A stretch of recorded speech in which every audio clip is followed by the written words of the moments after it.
Alright, Shalom Akim, Malati Sakal Halayam, Yahweh, Bahasham Yahushai, Bahasham Rakakwadash, double honest the apostles, and elders of great millstone that rule well. Peace and salutation to the Akim around the world that pushes through to the four corners of the earth. Right, this is Yaraba from the GMS Trinidad East Camp. I'll go through a few precepts. I'll entitle it. What's the title I put for this? It's a be an example of what you preach, right? Already and truly, it's not just about going out and teaching the people, but it's also about following what it is you learn, right? To be in that light. And men, men of the truth know these things. Because when it is you going out and actually teaching people the do's and the don'ts, and you yourself not following it, then you'll be classed as what? A hypocrite. I'll start with the scripture, right? It said in 1 Corinthians 4 verse 9, it say, "For I think that the Most High had sent forth us, the apostles last, as it were appointed to death. For we are made a spectacle unto the world, and to angels, and to men." You understand? So we being viewed constantly, not just from men, but from what? Angels. You understand? The same angels that bearing witness to the things that you teach others they shouldn't do is the same angels that bearing witness to all the things that you are doing that you're not supposed to be doing, especially if you know you're not supposed to be doing it. You understand? Now I want to get a definition.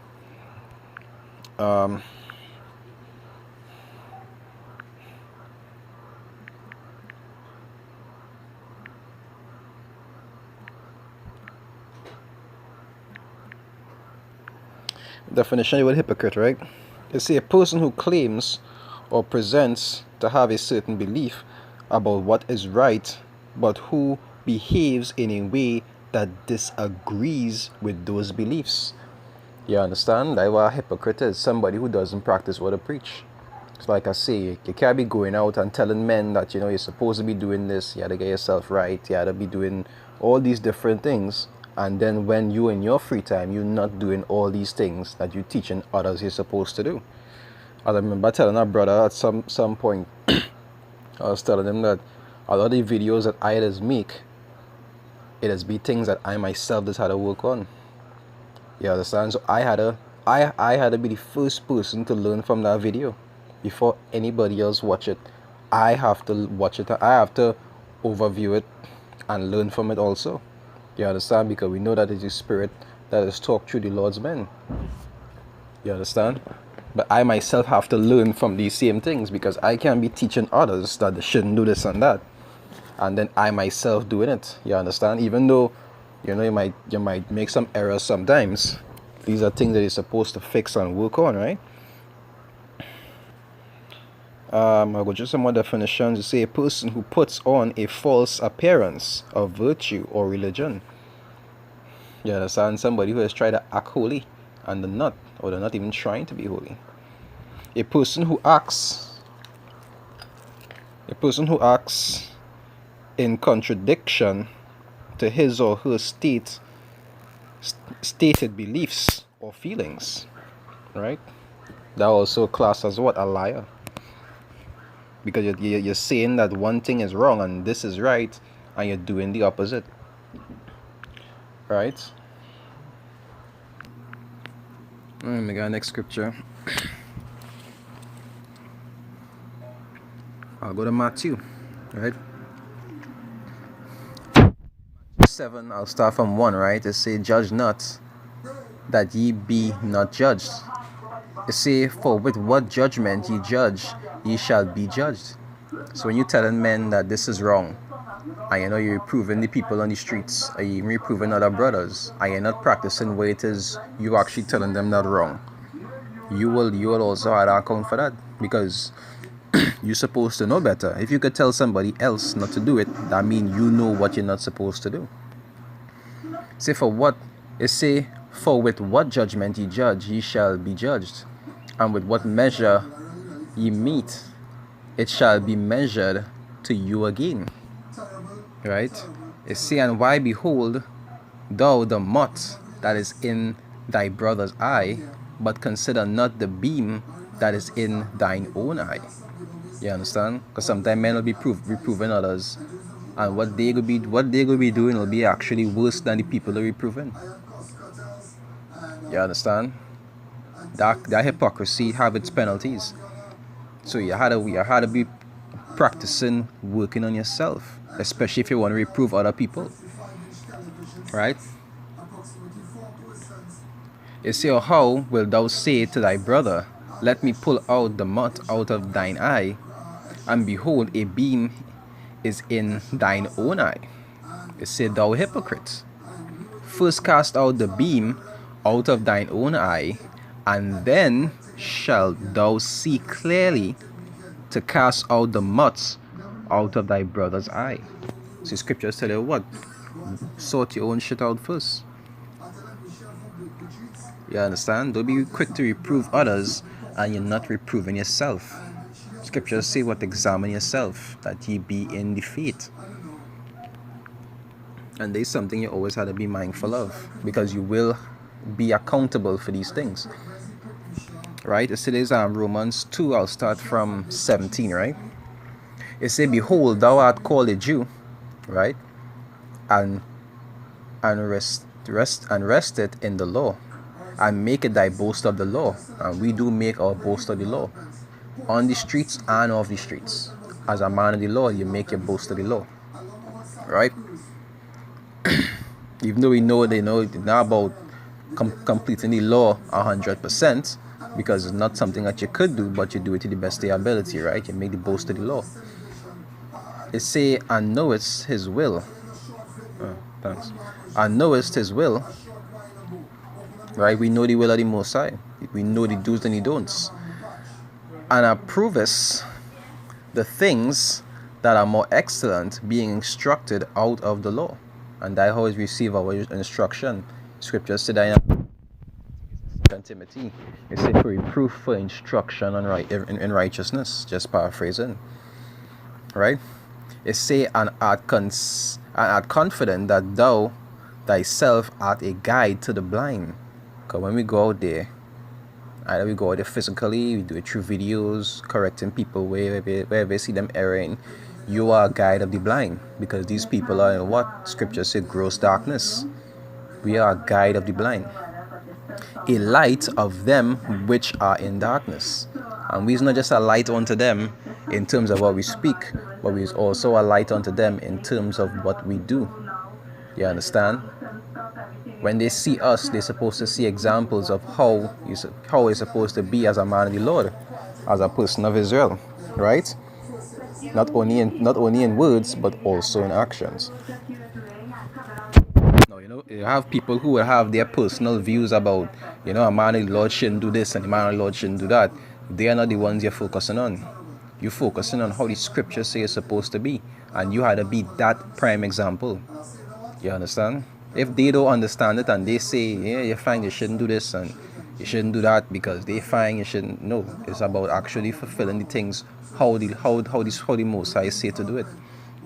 If they don't believe, that's their business. Right? Verse 20. It say, an instructor, Salakia, of the foolish, a teacher of babes, right? Which has the form of knowledge and the truth of the law. All these things explain how we are.